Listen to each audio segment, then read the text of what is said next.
ഒരു ഒരു രസമുള്ളൊരു കഥ ഞാൻ പറയാം.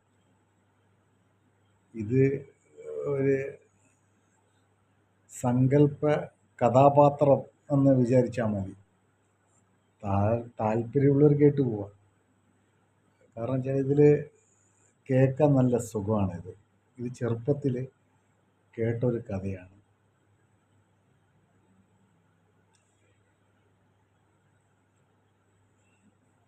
ഒരു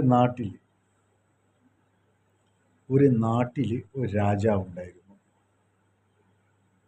ആ രാജാവിന് ഒരു മകനുണ്ടായിരുന്നു. ആ മകനോട് ഭയങ്കര സ്നേഹമാണ് രാജാവിന്. കാരണം ഏതച്ഛനും സ്വന്തം മക്കളോട് സ്നേഹം ഉണ്ടാവുമല്ലോ. അതിലും കവിഞ്ഞതാണ് ആ സ്നേഹം.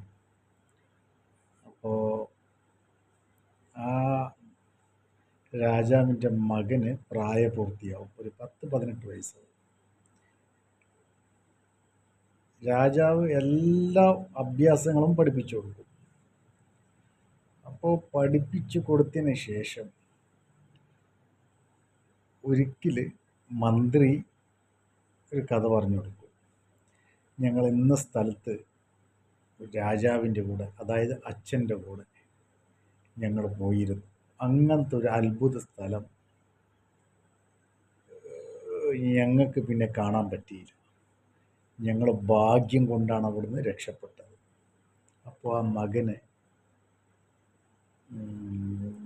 ഭയങ്കര ഇഷ്ടമാണ് കഥ കേൾക്കാൻ. അങ്ങനെ മന്ത്രിനോട് വാശി പിടിച്ചിട്ട് പറയും, ആ കഥ നിങ്ങൾ പറഞ്ഞത്, ആ അത്ഭുത സ്ഥലത്തിനെ പറ്റി പറഞ്ഞത്.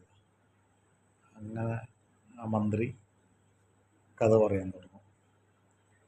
അപ്പോൾ 7 കപ്പലും കൊണ്ടാണ് ഇവർ യാത്ര തിരിച്ചത് ആ നാട്ടിലേക്ക് പോകാൻ വേണ്ടിയിട്ട്. അപ്പോൾ 7 കപ്പലും കൊണ്ട് പോയപ്പോൾ അങ്ങനെ 7 കടലുണ്ട് എന്നാണ് പറയുന്നത്. അങ്ങനെ ഒരു 3-4 കടൽ കഴിഞ്ഞപ്പോൾ 5-ാമത്തെ കടലിൽ ഒരു വലിയ തിരമാലകളും വലിയ കൊടുങ്കാറ്റും ഭയാനകമായ തിരമാലകളൊക്കെ വന്ന് ഈ കപ്പലുകളെ മറിച്ചിടും. അങ്ങനെ അതിൽ നിന്ന് 5 കപ്പലാടുന്നു കടലിലേക്കത് അപകടത്തിൽപ്പെടും. പെട്ടിട്ട് പിന്നെ അവരെ കാണാൻ കഴിയില്ല, അവരങ്ങ് പോയി. അപ്പോൾ 2 കപ്പൽ ബാക്കിയാണ്. ഒരു കപ്പലിൽ രാജാവും മന്ത്രിയും കുറച്ച് സേനകളും. ആ 2 കപ്പലിലും ഒരു കപ്പലും കൂടി അപകടത്തിൽപ്പെടും. അതും അതിൻ്റെ കൂടെ തന്നെ ഒരു 6-ാമത്തെ കടലെത്തുമ്പോൾ. ഇത് എങ്ങനെയെങ്കിലും രാജാവിനെ രക്ഷിക്കണം, ആ കപ്പലിൻ്റെ കപ്പിത്താൻ വിചാരിക്കും. ആ കപ്പിത്താൻ്റെ ഒരു കടമയല്ലേ, സ്വന്തം ജീവൻ പോയാലും രാജാവിനെ രക്ഷിക്കണം. അങ്ങനെ എങ്ങനെയെങ്കിലും കരക്ക് അടുപ്പിക്കും ആ കപ്പലിന്. കടലൊക്കെ താണ്ടിയിട്ട് വന്ന് ഒരു കരയിലേക്ക് ഇട്ടതിന് ശേഷം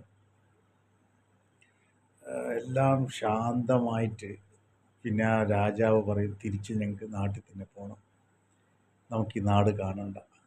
കാണാൻ നല്ല ഭംഗിയുള്ള സ്ഥലങ്ങളാണ്, പക്ഷെ അവർക്കത് ചുറ്റിക്കറങ്ങാനുള്ള മോഹങ്ങളെല്ലാം അസ്തമിച്ച് കഴിഞ്ഞു. കാരണം എല്ലാവരും പോയല്ലോ, ഇനി ആകെയുള്ള ഒരു കറ്റ കപ്പലുണ്ട്. അപ്പോൾ ഈ രാജാവിന് അവിടെ ഒരു കൂട്ടുകാരനുണ്ട്, അവരും രാജാവാണ്.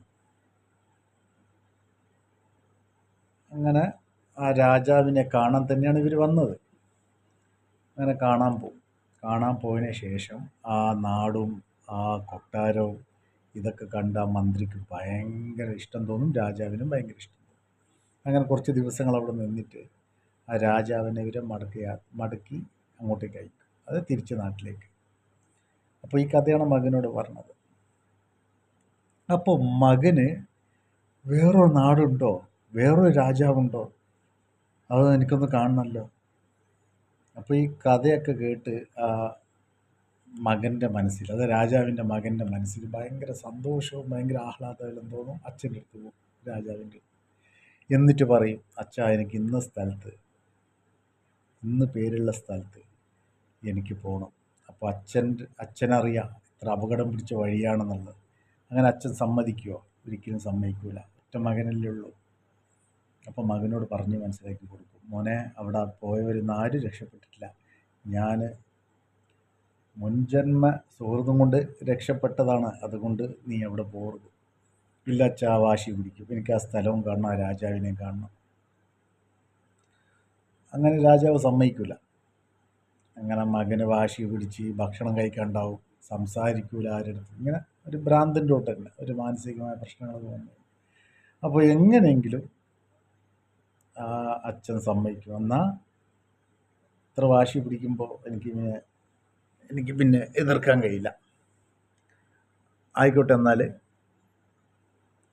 ഞാൻ നിന്നെ ഒറ്റ കഴിക്കൂല, ഈ മന്ത്രിനെയും കുറേ സേനകളെയും പിന്നെയും ശരിയാക്കി അയക്കും. എവിടെ അയക്കുമോ? നമ്മളെ നാട്ടിലേക്ക്. അങ്ങനെ ഇവരും 5 കപ്പിലോ 6 കപ്പിലോ കൊണ്ട് ഇവരും പോകും.